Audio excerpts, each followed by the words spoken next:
Vítajte pri poslednom dni našich vlogov.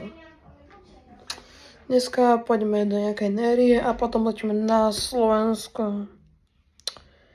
Toto video vyjde až asi v útorok kvôli tomu, lebo priletíme o polnoci, takže čaute!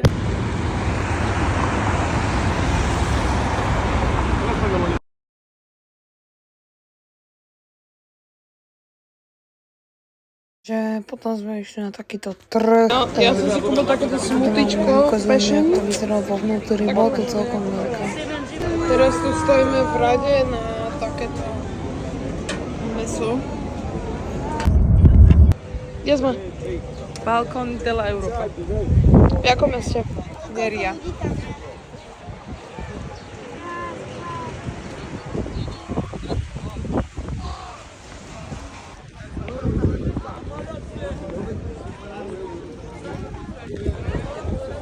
Boli sme v originálnej Ben & Jerry's zmrzliňárni, takže čaute.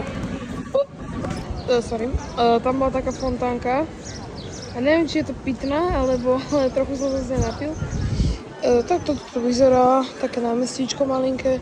Tam je ten balkón, takéto hradby. Tu sme našli potom také miestečko na fotenie. Už sme späť v garáži, museli sme kúpiť takéto uťarky a ideme do auta. Čaute.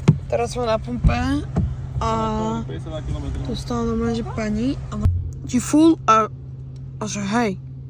A proste nám normálne natankovala, normálne tu stala pri tom stojene a proste otvorila, natankovala. Šialené. A teraz to otankuje pani, takže. Tuto už sme boli na letisku, tak to nejak to nám vyzeralo. Mali sme tam problémy s rentalkárom, ale potom sme to našli. Už sme returnovali auto tuto v tom Sixt, či jak sa to volá. A už sa ide preč z Malagy. Teda prišli sme už z toho mesta do tej Malagy a ideme. Takže čaute. Tak nejak vyzerá to ich letisko.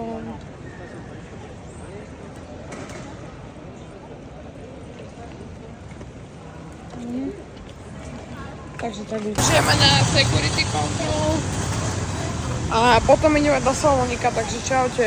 Práve sme prešli security a akože tak strašne malé boli viete, tie kufriky, kde sa ukladajú tie ruksaky. A teraz ideme asi do toho Saloniku, takže čaute. Takže part 2 je hore, takže nezabudnite pozerať a čau.